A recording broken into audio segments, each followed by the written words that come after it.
अस्सलाम वालेकुम, welcome to Naeem social academy. This is Dilshad Murtaza. Lecture number 45 में लेक्चर नंबर 45 में पाण पढ़ण वारा हूँ प्रोड्यूसर कंज्यूमर एंड डीकम्पोज़र्स जे बारे में। पर उनखे सम्झण खां पहिरियों पाण सम्झूं था पिया एनवायरनमेंट छा हूंदो आहे, छो जो एनवायरनमेंट सां इहे शयूं रिलेटेड आहिनि। एनवायरनमेंट खे पाण खे पहिरियों सम्झणो पवंदो, उनखां बाद पाण सम्झंदासीं इन्हनि ऑर्गेनिज़म जूं कैटेगरीज़। सो एनवायरनमेंट पाण छाखे चवंदा पिया आहियूं, त एनवायरनमेंट चवंदा आहियूं हर यानी कि पाण जंहिं जॻह ते रहूं था, असांजे अराउंड जेको कुझु बि मौजूदु आहे इहो असांजो छा आहे, एनवायरनमेंट आहे। ठीकु आहे। सो इन एनवायरनमेंट खे पाण सम्झूं था पिया डेफिनेशन थ्रू। त डेफिनेशन में पाण एनवायरनमेंट खे ईअं डिफाइन कंदासीं त everything around us is our environment. जेका बि शइ असांजे अराउंड मौजूदु आहे उहो असांजो एनवायरनमेंट आहे। ऐं असांजे एनवायरनमेंट में काफ़ी सारियूं शयूं मौजूदु आहिनि, जीअं एनिमल्स मौजूदु आहिनि, जीअं इंसान मौजूदु आहिनि, जीअं प्लांट्स मौजूदु आहिनि। उनखां अलावा कुझु ॿियूं शयूं लाइक बिल्डिंग्स मौजूदु आहिनि, ज़मीनूं मौजूदु आहिनि। उनखां बाद इहे टीवीज़, टेबल्स, कार्स, मोटरसाइकिल्स, ऐं ॿियूं काफ़ी सारियूं शयूं जेके आहिनि असांजे अराउंड मौजूदु आहिनि। त इन एनवायरनमेंट में जेके शयूं मौजूदु आहिनि उन्हनि खे वरी ॿिनि हिसनि में कैटेगराइज़ कयो आहे, छो जो एनवायरनमेंट में लिविंग थिंग्स बि मौजूदु आहिनि ऐं नॉन लिविंग थिंग्स बि मौजूदु आहिनि। त जेके शयूं असांजे एनवायरनमेंट में मौजूदु आहिनि उन्हनि खे पाण कंपोनेंट्स ऑफ एनवायरनमेंट चवंदा आहियूं। ऐं उहे कंपोनेंट्स ॿिनि टाइप्स जा हूंदा आहिनि, हिकिड़ा लिविंग कंपोनेंट्स, ॿिया नॉन लिविंग कंपोनेंट्स। हाणे जेके लिविंग कंपोनेंट्स हूंदा आहिनि एनवायरनमेंट जा उनखे पाण बायोटिक कंपोनेंट्स चवंदा आहियूं, ऐं जेके नॉन लिविंग कंपोनेंट्स हूंदा आहिनि उनखे पाण अबायोटिक कंपोनेंट्स चवंदा पिया आहियूं। सो इन्हनि खे पहिरियों डिफाइन कयूं था पिया। अच्छा, एनवायरनमेंट खे डिस्क्राइब कयो आहे त everything around us is our environment. उनखां बाद जा कंपोनेंट्स लिखिया आहिनि पाण ॿिनि क़िस्म जा components, biotic components and abiotic components. हाणे बायोटिक कंपोनेंट्स कहिड़ा हूंदा आहिनि, जेके बि लिविंग थिंग्स आहिनि असांजे अराउंड, इन्हनि सभिनी खे पाण बायोटिक कंपोनेंट्स ऑफ एनवायरनमेंट चवंदा पिया आहियूं। जेके बि लिविंग थिंग्स आहिनि, जीअं एनिमल्स थी विया, प्लांट्स थी विया, उनखां अलावा जेके इंसान थी विया, इहे सभई बायोटिक कंपोनेंट्स में अचनि था पिया। उनखां बाद अबायोटिक कंपोनेंट्स में जेके नॉन लिविंग थिंग्स शयूं असांजे अराउंड मौजूदु आहिनि उन्हनि खे पाण अबायोटिक कंपोनेंट्स ऑफ एनवायरनमेंट चवंदा पिया हूंदा आहियूं, नॉन लिविंग थिंग्स। ठीकु आहे। हाणे इनमें कहिड़ी शइ ईंदी पई हूंदी, इनमें जेके बिल्डिंग्स आहिनि असां वटि इहे ईंदियूं पई हूंदियूं, जेके असां वटि कार्स आहिनि इहे अचनि थियूं पियूं। उनखां अलावा एयर, वाटर, सोल, इहे सभई बि छा आहिनि, अबायोटिक कंपोनेंट्स आहिनि एनवायरनमेंट जा, यानी कि नॉन लिविंग कंपोनेंट्स आहिनि असांजे एनवायरनमेंट जा। ऐं बायोटिक में छा पाण सम्झोसीं त ह्यूमन्स बि बायोटिक कंपोनेंट्स, त ह्यूमन्स बि जेके आहिनि बायोटिक कंपोनेंट्स आहिनि एनवायरनमेंट जा। उनखां बाद जेके बि एनिमल्स मौजूदु आहिनि लाइक बर्ड्स, फिशिस, उनखां बाद इंसेक्ट्स, इहे सभई लिविंग कंपोनेंट्स आहिनि एनवायरनमेंट जा। इन्हनि खे पाण बायोटिक कंपोनेंट्स चवंदा पवंदा आहियूं। अच्छा, अगरि हाणे पाण पंहिंजे मेन टॉपिक ते अचूं त प्रोड्यूसर, कंज्यूमर एंड डीकम्पोज़र छा आहिनि, त जेके बायोटिक कंपोनेंट्स आहिनि इन्हनि बायोटिक कंपोनेंट्स खे यानी कि लिविंग कंपोनेंट्स ऑफ एनवायरनमेंट खे टिनि हिसनि में कैटेगराइज़ कयो वियो आहे। हिकिड़ो हिसो सॼो वेंदो आहे प्रोड्यूसर, यानी कि हिकिड़े क़िस्म जा ऑर्गेनिज़म प्रोड्यूसर सॼा वेंदा आहिनि। ऐं ॿियो टाइप थींदो पवंदो आहे उहो आहे कंज्यूमर्स। ठीकु आहे। ऐं थर्ड टाइप जेको ईंदो पवंदो आहे ऑर्गेनिज़म जो, उनखे पाण चवंदा पवंदा आहियूं डीकम्पोज़र्स। अॼु जे वीडियो में पाण इहे टई टाइप्स डिस्कस करण वारा आहियूं बायोटिक कंपोनेंट्स जा। हाणे पहिरियों पाण एनवायरनमेंट सम्झोसीं, उनजा कंपोनेंट सम्झासीं, त बायोटिक अबायोटिक हूंदा आहिनि। बायोटिक हूंदा आहिनि खे कैटेगराइज़ कयो वेंदो आहे टिनि हिसनि में, प्रोड्यूसर्स, कंज्यूमर्स एंड डीकम्पोज़र्स। हाणे पाण सभ खां पहिरियां सम्झूं था पिया प्रोड्यूसर जेके उहे छा हूंदा आहिनि। त प्रोड्यूसर्स अहिड़ा ऑर्गेनिज़म्स आहिनि असांजे एनवायरनमेंट जा जेके पंहिंजो खाधो सनलाइट मां पैदा कंदा आहिनि, यानी कि जेके पंहिंजो खाधो कंहिं ॿिए ऑर्गेनिज़म खे खाई करे हासिल न कंदा, बल्कि पंहिंजे बलबूते ते ख़ुदि सां तयारु कंदा पिया हूंदा आहिनि, कुझु एनर्जीज़ खे इस्तेमालु कंदे। त उन्हनि खे पाण प्रोड्यूसर्स सॾींदा पिया हूंदा आहियूं। इनखे पाण डिफाइन कयूं था पहिरियों। डेफिनेशन थ्रू प्रोड्यूसर खे डिफाइन किया कुछ हिन तरह सां, त organisms that create their food using sunlight or chemical reactions. अहिड़ा ऑर्गेनिजम्स असांजे एनवायरनमेंट में मौजूदु जेके पंहिंजो खाधो तयारु कंदा पिया हुजनि सनलाइट जी मदद सां या वरी कुझु केमिकल एनर्जीज़ जी मदद सां। हाणे कहिड़ा ऑर्गेनिजम्स हूंदा आहिनि जेके सनलाइट खे इस्तेमालु करे खाधो ठाहींदा आहिनि, त जेके असां वटि प्लांट्स मौजूदु आहिनि इहे सनलाइट खे यूज़ कंदे फोटोसिंथेसिस प्रोसेस कराइण खां बाद पंहिंजो खाधो तयारु कंदा पिया आहिनि, ग्लूकोज़। ऐं इन्हनि ऑर्गेनिजम्स खे पाण प्रोड्यूसर्स चवंदा पिया आहियूं। ऐं उनखां अलावा अलजी ऐं कुझु स्पेशल टाइप जा बैक्टीरियाज़ बि हूंदा आहिनि जेके प्रोड्यूसर सॾाया वेंदा आहिनि, छो जो उहे बि कुझु केमिकल रिएक्शन जी मदद सां या सनलाइट जी मदद सां एनर्जी खे तयारु कंदा पिया हूंदा आहिनि। सो पाण सम्झी वियासीं त प्रोड्यूसर्स उहे आहिनि जेके पंहिंजो खाधो पाण तयारु कंदा आहिनि इन ॿिन्हिनि शयुनि जी मदद सां, यानी कि केमिकल रिएक्शन जी मदद सां ऐं सनलाइट जी मदद सां। हाणे सनलाइट खे पाण सम्झी वियासीं त फोटोसिंथेसिस प्लांट्स कराईंदा आहिनि ऐं पोइ उन्हनि जे अंदरि जेको आहे खाधो तयारु थींदो आहे, अंदरि खाधो तयारु थींदो आहे सनलाइट जी हेल्प सां। त केमिकल रिएक्शन वरी कहिड़े तरीक़े सां, त कुझु अहिड़े क़िस्म जी अलजी ऐं बैक्टीरियाज़ में मौजूदु आहिनि असांजे एनवायरनमेंट में जेके सनलाइट जी हेल्प सां खाधो तयारु न आहिनि कंदियूं, या उन्हनि ताईं सनलाइट पहुचंदी न आहे, या उन्हनि जी प्रॉपर्टी हूंदी आहे त उहे सनलाइट जो यूज़ न आहिनि कंदा, ऐं पोइ बि उहे खाधो तयारु कंदा पिया आहिनि। उहे कहिड़े मेथड सां खाधो तयारु कंदा आहिनि, उहे तयारु कंदा पिया आहिनि कुझु केमिकल रिएक्शन जी मदद सां हिकिड़ो प्रोसेस यूज़ कंदे, ऐं उन प्रोसेस खे चयो वेंदो आहे केमोसिंथेसिस। ऐं वरी जेके ऑर्गेनिज़म सनलाइट इस्तेमालु कंदे खाधो तयारु कंदा आहिनि उहे कहिड़ो प्रोसेस यूज़ कंदा आहिनि, फोटोसिंथेसिस। ठीकु आहे, फोटोसिंथेसिस। अच्छा, इनखे अॻिते पाण डिस्क्राइब कयूं था पिया। अच्छा एग्जाम्पल्स में पाण लिखी छॾियो आहे त प्रोड्यूसर जा एग्जाम्पल आहिनि प्लांट्स, जेके प्लांट्स मौजूदु आहिनि असांजे एनवायरमेंट में, असांजे धरतीअ ते, उहे सभई प्रोड्यूसर्स आहिनि। उनखां अलावा अलजी बि प्रोड्यूसर आहे, छो जो अलजी बि जेका हूंदी आहे फोटोसिंथेसिस जी मदद सां पंहिंजो खाधो तयारु कंदी आहे। उनखां अलावा कुझु बैक्टीरिया, सॼा बैक्टीरिया न, कुझु बैक्टीरिया, हिते असां लिखियो आहे सम बैक्टीरिया, त कुझु क़िस्म जा बैक्टीरिया हूंदा आहिनि जेके प्रोड्यूसर्स रहिया वेंदा आहिनि, जेके पंहिंजो खाधो ख़ुदि तयारु कंदा पिया आहिनि कुझु प्रोसेस जी मदद सां।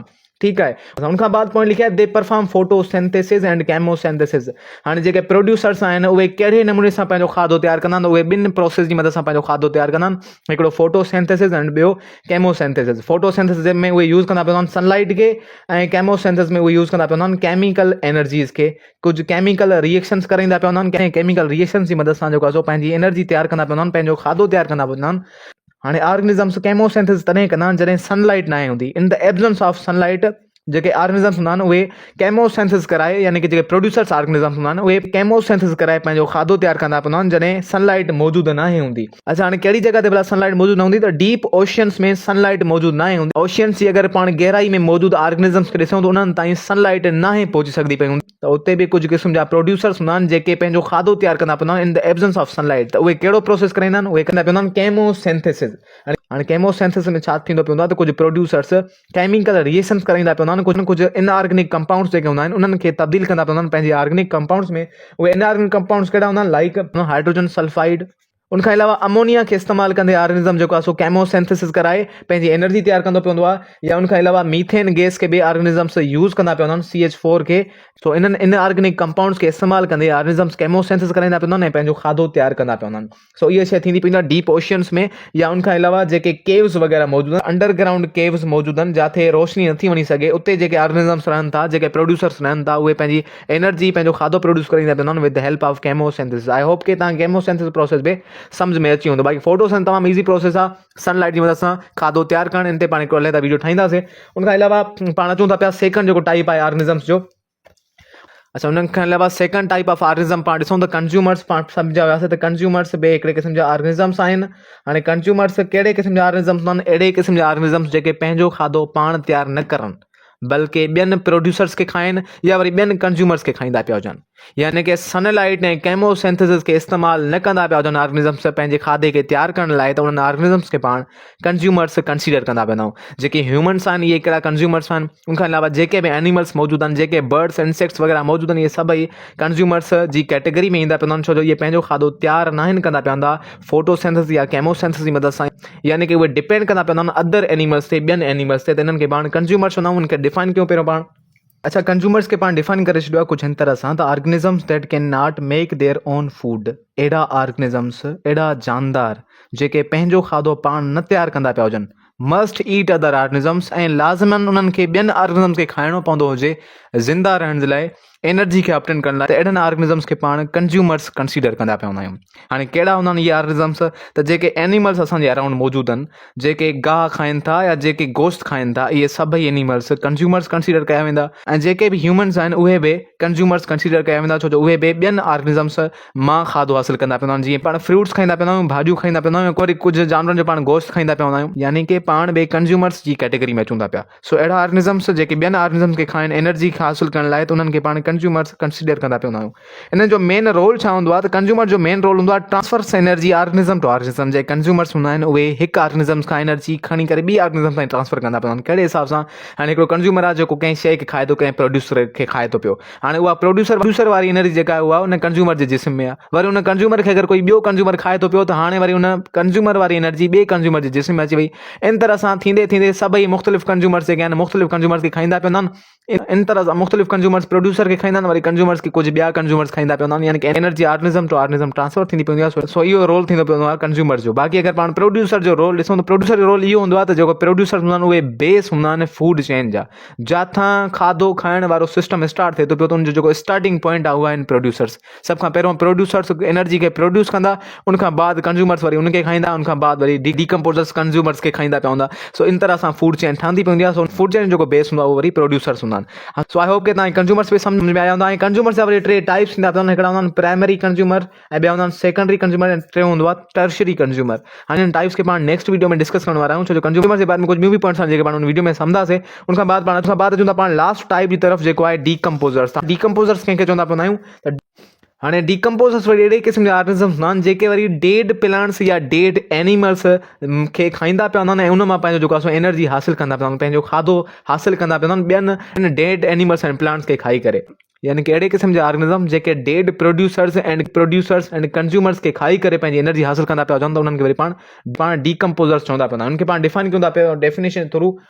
अच्छा, डेफिनेशन जे थ्रू पाण डिस्क्राइब कयो आहे डीकम्पोज़र्स खे कुझु हिन तरह सां त the small animals fungi and bacteria living in the soil feed on dead decaying bodies of plant and animals. अहिड़ा नंढड़ा जानदार लाइक फंजी बैक्टीरिया वग़ैरह कुझु स्पेशल टाइप जा हिकिड़ा वॉर्म्स हूंदा आहिनि उहे जेके ज़मीन में रहंदा पिया हूंदा आहिनि ऐं उहे खाईंदा पिया हूंदा आहिनि dead bodies of plant and animals. जेके प्लांट्स ख़तमु थी विया हूंदा आहिनि या जेके एनिमल्स मरी चुका हूंदा आहिनि त उन्हनि जी बॉडीज़ में वञी करे उतां न्यूट्रिशंस हासिलु कंदा पिया हूंदा आहिनि। त अहिड़नि ऑर्गेनिज़म्स खे वरी पाण डीकम्पोज़र्स चवंदा आहियूं। कहिड़ा हूंदा आहिनि डीकम्पोज़र्स? जेका फंजी हूंदी आहे उहा डीकम्पोज़र हूंदी आहे। उनखां बाद जेके बैक्टीरिया हूंदा आहिनि उहे डीकम्पोज़र्स हूंदा आहिनि ऐं कुझु स्पेशल टाइप जा वॉर्म्स बि आहिनि जेके डीकम्पोज़र कंसीडर कया हूंदा आहिनि। वॉर्म्स छा हूंदा आहिनि त हिकिड़ा हूंदा आहिनि इंसेक्ट, ॿिया हूंदा आहिनि वॉर्म्स। इंसेक्ट उहे हूंदा आहिनि जंहिंखे पेर ऐं पर हुजनि, त वॉर्म्स वरी चवंदो आहे अहिड़नि स्मॉल एनिमल्स खे जंहिंखे पेर ऐं पर न आहिनि हूंदा। सो कुझु स्पेशल टाइप जा वॉर्म्स ऐं बैक्टीरिया ऐं फंजी इहे डीकम्पोज़र्स कंसीडर कया वेंदा आहिनि। उनखां बाद सवाल रखियो आहे असां हाउ डू दे वर्क, इहे कमु कीअं कंदा पिया? अच्छा, हाणे डिफाइन कयो आहे त जेके डीकम्पोज़र्स आहिनि उहे कीअं कमु कंदा पिया हूंदा आहिनि। मीन्स कंदा आहिनि फर्स्ट लाइन में लिखियो आहे दे डीकम्पोज़ ऑर्गेनिक मैटर इनटू न्यूट्रिशंस। जेके डीकम्पोज़र्स आहिनि उहे ऑर्गेनिक मैटर खे कन्वर्ट कंदा पिया हूंदा आहिनि, डीकम्पोज़ कंदा पिया हूंदा आहिनि न्यूट्रिशंस में। हाणे ऑर्गेनिक मैटर पाण छा खे चवंदा पिया आहियूं त जेको डीकम्पोज़्ड वेस्ट हूंदो आहे प्लांट्स जो या एनिमल्स जो, त जेके जानवर मरी विया हूंदा आहिनि या जेके प्लांट्स मरी चुका हूंदा आहिनि त उन्हनि जे जिस्म में जेके शयूं मौजूदु हूंदियूं आहिनि ऐं उहे डीकम्पोज़ थींदियूं आहिनि त उहे ऑर्गेनिक मैटर्स ठहिबियूं आहिनि। ऐं जेके डीकम्पोज़र्स हूंदा आहिनि उहे इन ऑर्गेनिक मैटर खे ई कन्वर्ट कंदा पिया हूंदा आहिनि कुझु एसेंशियल न्यूट्रिशंस में। हाणे उहे एसेंशियल न्यूट्रिशंस कहिड़ा हूंदा आहिनि? Like phosphorus, nitrogen and potassium वग़ैरह। इहे सभई शयूं नीडेड हूंदियूं आहिनि प्लांट्स जे लाइ, उनखे ग्रो थियण जे लाइ। ऐं इहे डीकम्पोज़र्स इन ऑर्गेनिक मैटर मंझां अहिड़ा न्यूट्रिशंस कढी करे वापसि इनखे सोल में मिलाए छॾींदो पवंदो आहे, जंहिंखे वरी प्रोड्यूसर्स वरी इस्तेमालु करे सघंदा पिया हूंदा आहिनि। त जेके डीकम्पोज़र्स हूंदा आहिनि उन्हनि जो मेन कमु हूंदो आहे त जेके न्यूट्रिशंस कंहिं ऑर्गेनिज़म में मौजूदु हुया ऐं उहो ऑर्गेनिज़म हाणे ख़तमु थी वियो आहे त उनजे जिस्म में जेके उहे न्यूट्रिशंस उन्हनि खे कढी करे वापसि सोल में मिलाए छॾे त जीअं कोई ॿिया प्रोड्यूसर्स जॾहिं फुटनि त उन्हनि साॻिए न्यूट्रिशंस खे इस्तेमालु करे ग्रो थी सघनि। त डीकम्पोज़र्स बेसिकली छा कंदा पिया आहिनि त इहे मेंटेन कंदा आहिनि न्यूट्रिशंस खे असांजे एनवायरनमेंट में। त हाणे जॾहिं प्रोड्यूसर उहे न्यूट्रिशंस इस्तेमालु करे ग्रो थींदो त वरी कोई ॿियो ऑर्गेनिज़म उन प्रोड्यूसर खे खाईंदो, वरी उहे न्यूट्रिशंस उन ऑर्गेनिज़म जे जिस्म में हूंदा। वरी जॾहिं उहो ऑर्गेनिज़म ख़तमु थींदो त वरी जेके डीकम्पोज़र्स हूंदा उहे ऑर्गेनिज़म्स खे खाई करे उनजे अंदरि जेको ऑर्गेनिक मैटर हूंदो आहे उनखे कन्वर्ट कंदा साॻिए न्यूट्रिशंस में, वरी अगेन उहे सोल में मिलाइजी वेंदो ऐं साॻी तरह सां वरी प्रोड्यूसर्स ग्रो थींदा उन न्यूट्रिशंस खे इस्तेमालु कंदे। यानी हिकिड़े क़िस्म जी साइकिल ठहंदी पई हूंदी ऐं इन तरह सां असांजे इकोसिस्टम में बैलेंस आहे ऑर्गेनिज़म्स जो उहो मेंटेन थींदो पियो हूंदो आहे। सो इन तरह सां डीकम्पोज़र्स कमु कंदा पिया हूंदा आहिनि। अगरि पंहिंजे रोल खे ॾिसूं त रोल हूंदो आहे त डीकम्पोज़र्स रिसाइकल न्यूट्रिशंस पाण